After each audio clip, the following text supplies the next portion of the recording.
विद्यार्थी हो, कैसे आप लोग? आशा करता हूँ बहुत ही अच्छे होंगे, पढ़ाई बड़ी मस्त से करते होंगे। आज हम आप लोगों के बीच फिर से हिस्ट्री का मोस्ट वीवीआई करके जो डेट वाला प्रश्न है वो लेके आई हूँ। देखिए थंबनेल देख आप लोग को पता चल गया होगा, याद करने कैसे याद रखे सब हम आपको आगे बताएंगे। ठीक है, बिना समय व्यतीत करते हुए आगे हम लोग अब प्रश्न देखते हैं। अब आइए प्रश्न देखते हैं। प्रश्न है फ्रैंकफर्ट की संधि कब हुई थी? प्रश्न क्या है कि फ्रैंकफर्ट की जो संधि हुई है वो कब हुई थी? तो आप लोग को पता है कि फ्रैंकफर्ट की संधि 1871 ईस्वी में हुई थी। कब हुई थी? 1871 ईस्वी, यानी ऑप्शन नंबर आपका डी आंसर सही हो जाएगा। कब हुई थी? 1871 में आपका फ्रैंकफर्ट की संधि हुई थी। ठीक है, अब आइए अगला प्रश्न देखते हैं। अगला प्रश्न है सन 1870 में फ्रांस और प्रसा के बीच युद्ध कहाँ हुआ था? प्रश्न क्या, देखिए हम तो बताएंगे किससे हुआ था, लेकिन प्रश्न क्या है 1870 में प्रसा और फ्रांस के बीच युद्ध कहाँ हुआ था? तो आपका 1870 में याद पता होगा कि सेडान के युद्ध 1870 में हुआ था। कब हुआ था? 1870 में सेडान का युद्ध हुआ था। किसके किसके बीच? फ्रांस और प्रसा के बीच हुआ था। ठीक है, अब आइए अगला प्रश्न देखते हैं। अगला प्रश्न है कार्बोनारी संगठन किस वर्ष बना? प्रश्न क्या पूछा है कि कार्बोनारी जो संगठन है वो कब बना था? तो कार्बोनारी संगठन आपका 1810 ईस्वी में बना था। कब बना था? कार्बोनारी जो संगठन है वो आपका 1810 ईस्वी, यानी ऑप्शन नंबर आपका सी आंसर सही हो जाएगा। ठीक है, अब आइए आगे बढ़ते हैं। अगला प्रश्न है एड्रियानोपल की संधि कब हुई थी? प्रश्न क्या पूछा है कि एड्रियानोपल की जो संधि हुई है वो कब हुई थी? तो एड्रियानोपल की संधि आप लोग को पता होगा कि 1829 में हुई थी। कब हुई थी? 1829, यानी आपका ऑप्शन नंबर बी सही हो जाएगा। देखिए यह जो हम आपको हिस्ट्री का क्वेश्चन कराने वाले हैं वो सारा डेट ही रहेगा, डेट, और इससे बाहर है ना, इससे बाहर आपको कहीं से मतलब इससे बाहर आपको प्रश्न नहीं पूछेगा। ये पार्ट 1 है और हम पार्ट 2 भी लाने वाले हैं। डेट वाला जो प्रश्न पार्ट 2 है उसका भी 50 क्वेश्चन लेंगे, जिसमें से लगभग 10 क्वेश्चन आपको पूछेगा। पार्ट 2 भी लाने वाले। ठीक है, इसका आंसर हो गया एड्रियानोपल की संधि कब हुई थी? 1829 में। आइए अब आगे बढ़ते हैं। अगला प्रश्न है नेपल्स की क्रांति कब हुई थी? प्रश्न क्या बोल रहा है कि नेपल्स की जो क्रांति हुई है वो कब हुई थी? तो नेपल्स की क्रांति आप लोग को पता है कि नेपल्स की क्रांति आपका 1821 ईस्वी में हुई थी। ऑप्शन नंबर आपका बी आंसर सही हो जाएगा। कब हुई थी नेपल्स की क्रांति? तो 1821 ईस्वी में आपका नेपाल की क्रांति हुई है। ठीक है, अब आइए आगे बढ़ते हैं। अगला प्रश्न है यूनान को एक स्वतंत्र राष्ट्र घोषित किया गया था, मतलब यूनान को स्वतंत्र राष्ट्र घोषित कब किया गया था? तो यूनान का जो आपका स्वतंत्र राष्ट्र का घोषित है वो आपका 1832 में किया गया था। कब किया गया था? 1832, यानी आपका ऑप्शन नंबर बी आंसर सही हो जाएगा। ठीक है, अब आइए आगे बढ़ते हैं। अगला प्रश्न है 1789 की फ्रांसीसी क्रांति के समय वहां किस राजवंश का शासन था? तो आप लोग को पता होगा कि 1789 के फ्रांसीसी क्रांति के समय वहां पे बुर्बो राजवंश की क्या था शासन था? किसका था? बुर्बो राजवंश। क्या होगा आपका ऑप्शन नंबर सी आंसर हो जाएगा, बुर्बो राजवंश की शासन था। ठीक है, अब आइए अगला प्रश्न देखते हैं। अगला प्रश्न है एक्ट ऑफ यूनियन किस वर्ष पारित हुआ था? प्रश्न क्या है कि जो एक्ट ऑफ यूनियन है वो कब लागू हुआ या पारित हुआ था? तो आपका जो एक्ट ऑफ यूनियन है आपका 1707, यानी ऑप्शन नंबर आपका बी आंसर सही हो जाएगा। एक्ट ऑफ यूनियन कब लागू हुआ था? तो 1707 में आपका एक्ट ऑफ यूनियन लागू या पारित हुआ था। ठीक है, अब आइए अगला प्रश्न देखते हैं। अगला प्रश्न है नेपोलियन संहिता किस वर्ष लागू की गई है? प्रश्न क्या बोला है कि नेपोलियन जो संहिता है वो कब लागू किया गया था? तो नेपोलियन संहिता आप लोग को 1804 में लागू हुआ था। कब हुआ था? 1804, यानी ऑप्शन नंबर आपका डी आंसर हो जाएगा। क्या हो जाएगा आंसर आपका? डी। 1804 में नेपोलियन संहिता लागू हुआ था। ठीक है, अब आइए अगला प्रश्न देखते हैं। अगला प्रश्न है रूस में कृषक दास प्रथा का अंत कब हुआ था? प्रश्न क्या है कि रूस में कृषक दास प्रथा का अंत कब हुआ था? तो आप लोग को पता होगा कि रूस में कृषक दास प्रथा का अंत 1861 में हुआ था। कब हुआ था? 1861, यानी ऑप्शन नंबर आपका ए आंसर सही हो जाएगा। रूस में कृषक दास प्रथा का अंत है वो कब हुआ था? तो 1861 में हुआ था। देखिए हम 13 क्वेश्चन करा चुके हैं, लगभग इसमें 50 क्वेश्चन है, और ये 50 क्वेश्चन जो कि एग्जाम में निश्चित है कि पूछेगा। ठीक है, सिर्फ डेट वाला प्रश्न रहेगा। कौन सा वाला? डेट वाला प्रश्न आपका सारा रहेगा। ठीक है, अब आइए अगला प्रश्न देखते हैं।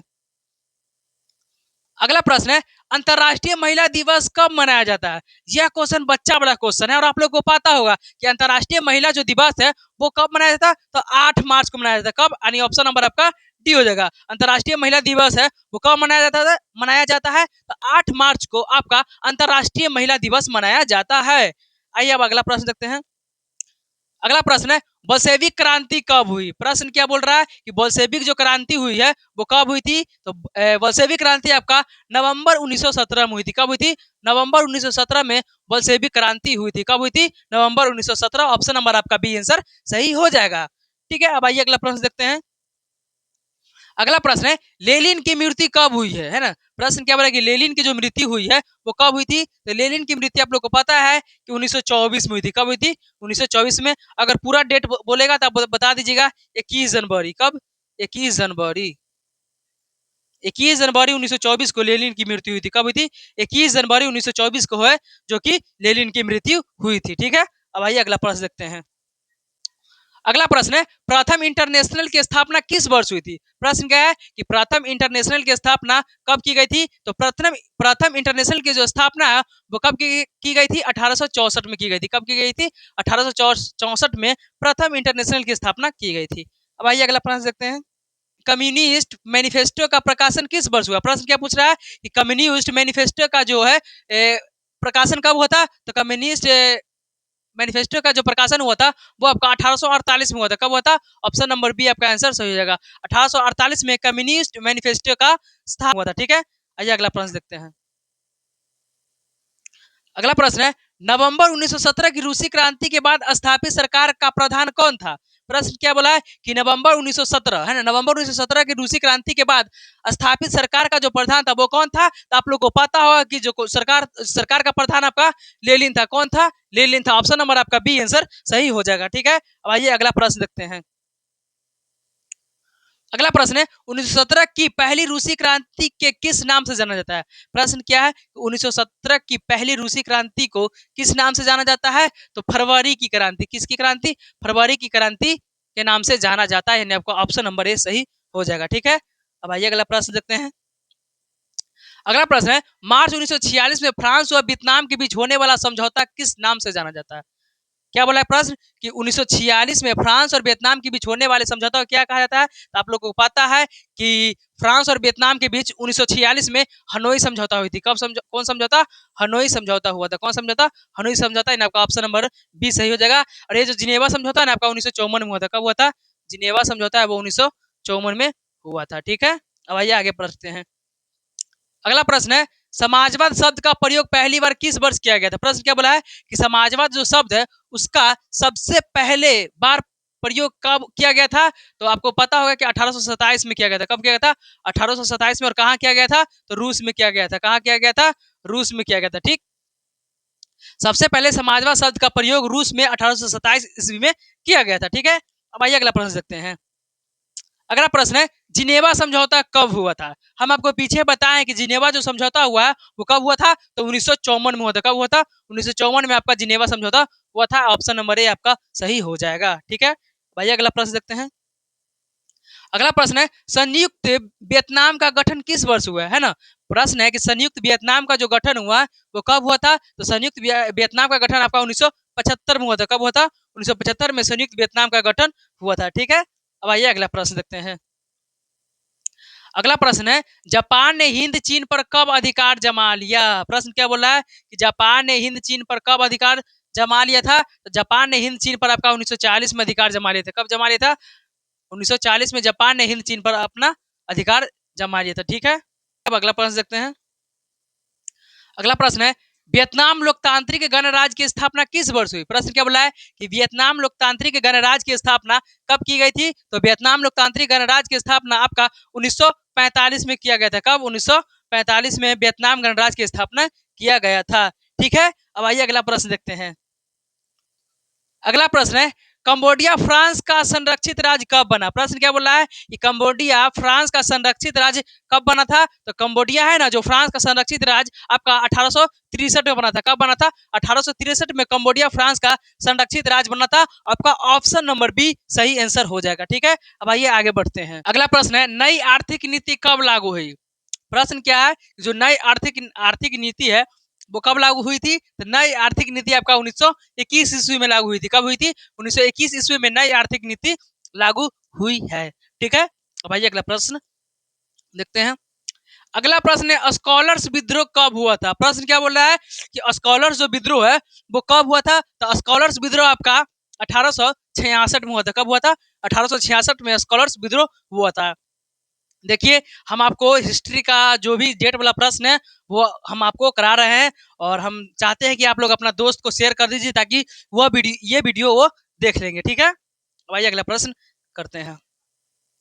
अगला प्रश्न है, किस तिथि को पूर्ण स्वतंत्रता दिवस घोषित किया गया? प्रश्न क्या बोल रहा है, किस तिथि को पूर्ण स्वतंत्रता दिवस घोषित किया गया? तो आपको पता है कि 26 जनवरी 1930 को पूर्ण स्वतंत्रता दिवस घोषित किया गया था। कब? 26 जनवरी 1930 को पूर्ण स्वतंत्रता दिवस घोषित किया गया था। ठीक है, अब आइए आगे बढ़ते हैं। अगला प्रश्न है, 7 नवंबर 1917 की बौल्शेविक क्रांति का नेतृत्व किसने किया? प्रश्न क्या बोल रहा है कि 7 नवंबर 1917 की बौल्शेविक क्रांति का नेतृत्व किसने किया था? तो आपको पता है कि लेनिन ने किया था। कौन किया था? लेनिन ने 7 नवंबर 1917 की बौल्शेविक क्रांति का नेतृत्व किया था। ठीक है, अब आइए अगला प्रश्न देखते हैं। अगला प्रश्न है, मजदूर दिवस कब मनाया जाता है? ये तो प्रश्न एकदम बहुआ वाला है। प्रश्न क्या बोला है कि मजदूर दिवस है वो कब मनाया जाता है? तो मजदूर दिवस आपका 1 मई को मनाया जाता है। कब मनाया जाता है? 1 मई को मजदूर दिवस मनाया जाता है। आपका ऑप्शन नंबर बी आंसर सही हो जाएगा। ठीक है, अब आइए आगे बढ़ते हैं। अगला प्रश्न है, कार्ल मार्क्स का जन्म कब हुआ था? है ना, कार्ल मार्क्स का जन्म किस वर्ष अर्थात कब हुआ था? तो कार्ल मार्क्स का जन्म आप लोग को पता है कि 1818 ईस्वी में हुआ था। कब हुआ था? कार्ल मार्क्स का जन्म 1818 ईस्वी को हुआ था। अगर पूरा अति पूछ देगा डेट तो आप लोग बता दीजिएगा 5 मई। कब? 5 मई, 5 मई 1818 को कार्ल मार्क्स का जन्म हुआ था। ठीक है, अब आइए आगे बढ़ते हैं। अगला प्रश्न है, फ्रेंच इंडो चाइना की स्थापना कब हुई थी? है ना, फ्रेंच इंडो चाइना की स्थापना कब हुई थी? तो फ्रेंच इंडो चाइना की स्थापना आप लोग को 1883 में हुई थी। सॉरी, 1887 में हुई थी। कब हुई थी? 1887 में फ्रेंच इंडो चाइना की स्थापना हुई थी। कब हुई थी? 1887 में फ्रेंच इंडो चाइना की स्थापना हुई थी। ठीक है, आपका ऑप्शन नंबर डी आंसर सही हो जाएगा। ठीक है, अब आइए आगे बढ़ते हैं। अगला प्रश्न है, मार्च 1946 में फ्रांस एवं वियतनाम के बीच होने वाले समझौता किस नाम से जाना जाता है? प्रश्न क्या बोल रहा है कि मार्च 1946 में फ्रांस और वियतनाम के बीच होने वाले समझौता को किस नाम से जाना जाता है? ये प्रश्न हम आपको पीछे बता चुके हैं। आप लोग कमेंट में आंसर बता दीजिए और हम भी बता दी कि है कि यह हनोई समझौता हुआ था मार्च 1946 में फ्रांस और वियतनाम के बीच होने वाले समझौता को हनोई समझौता कहते हैं। ठीक है, अब आइए आगे बढ़ते हैं। अगला प्रश्न है, गांधी जी ने असहयोग आंदोलन की शुरुआत कब किए थे? देखिए, हम आपको पहले ये क्वेश्चन कराने से पहले हमको बताएंगे कि असहयोग आंदोलन हुआ क्यों था और क्या होता है। देखिए, असहयोग आंदोलन में गांधी जी कहे थे, पूरा भारत को कहे थे, पूरा भारत को यह कहे थे कि ब्रिटिश वस्तु और संस्थानों को त्याग दो और स्वदेशी अपनाओ। कहने का मतलब यह हुआ कि ब्रिटिश वस्तु जैसे आप लोग कपड़ा यूज करते हैं ब्रिटिश का, वो त्याग दीजिए। संस्थान जैसे स्कूल, कॉलेज और क्या बोलते हैं अस्पताल में आप लोग किसको मतलब कि सब नौकरी वोकरी सब छोड़ दीजिए और अपना हित मतलब अपने देश के अंदर काम कीजिए और इसे त्याग दीजिए। इसी को असहयोग आंदोलन कहा गया था। ठीक है, इसका उद्देश्य यही था कि ब्रिटिश वस्तुओं को छोड़ दो मतलब त्याग दो और स्वदेशी अपनाओ। क्या अपनाओ? स्वदेशी अपनाओ। तो प्रश्न क्या पूछा है कि गांधी जी ने असहयोग आंदोलन की शुरुआत कब की गई थी? तो गांधी जी ने असहयोग आंदोलन की शुरुआत 1 अगस्त 1920 ईस्वी को की गई थी। कब की गई थी? 1 अगस्त 1920 ईस्वी को गांधी जी ने असहयोग आंदोलन की शुरुआत की थी। ठीक है, अब आइए आगे बढ़ते हैं। अगला प्रश्न, गांधी जी ने दांडी यात्रा किस तिथि को आरंभ की गई थी? पहले हम आप लोगों को गांधी जी के द्वारा जो दांडी यात्रा किया था उसके बारे में हम आपको थोड़ा सा बता देते। देखिए, गांधी जी ने दांडी यात्रा, देखिए साबरमती से दांडी तक यात्रा किए थे और कितने मतलब ये अपने 79 अनुयायियों के साथ किए थे। ठीक है ना, गांधी जी ने अपने 79 अनुयायियों के साथ साबरमती से दांडी तक यात्रा किए थे और इनकी जो मतलब कुल दूरी कितने 241 मील, कितना हो जाएगा आपका 241 मील, 241 मील की दूरी तय किए थे और कितने दिन तक? तो 24 दिन तक। कितना? 24 दिन तक। कितने दिन तक? 24 दिन तक। 24 दिन तक। ठीक है ना, गांधी जी ने हम आपको पूरा बताते हैं कि देखिए 12 मार्च है ना, 12 मार्च 1930 को गांधी जी ने साबरमती से दांडी यात्रा है ना, साबरमती से दांडी तक अपने 79 अनुयायियों के साथ 24 दिन तक किए थे और कितने दूरी? 241 मील की दूरी तय किए थे। ठीक है, इसका आंसर क्या हो जाएगा आपका 12 मार्च 1930 को, है ना। गांधी जी ने दांडी यात्रा किस तिथि को आरंभ की थी? आप लोग को बताए थे 12 मार्च 1930 को गांधी जी ने दांडी की यात्रा किए थे। ठीक है, अब आइए अगला प्रश्न देखते हैं। अगला प्रश्न है, पूर्ण स्वराज की मांग का प्रस्ताव कांग्रेस के किस वार्षिक अधिवेशन में पारित हुआ? है ना, पूर्ण स्वराज की मांग कांग्रेस के किस वार्षिक अधिवेशन में पारित हुआ था? तो पूर्ण स्वराज की मांग आप लोगों को पता होगा 1929 के लाहौर अधिवेशन, है ना, 1929 के लाहौर अधिवेशन के तहत पूर्ण स्वराज की मांग किया गया था। किसके कौन सा अधिवेशन के तहत? तो 1929 के लाहौर अधिवेशन है। आपका ऑप्शन नंबर ए आंसर सही हो जाएगा। 1929 के लाहौर अधिवेशन के तहत पूर्ण स्वराज की मांग किया गया था। ठीक है, अब आइए अगला प्रश्न देखते हैं। अगला प्रश्न है, साइमन आयोग किस वर्ष भारत आया था, है ना? साइमन आयोग है वो किस वर्ष भारत आया था? तो साइमन साइमन आयोग आपका 1928 में आया था। कब आया था? 1928 में भारत आया था, यानी आपका ऑप्शन नंबर डी आंसर सही हो जाएगा। ठीक है, वही आगे बढ़ते हैं।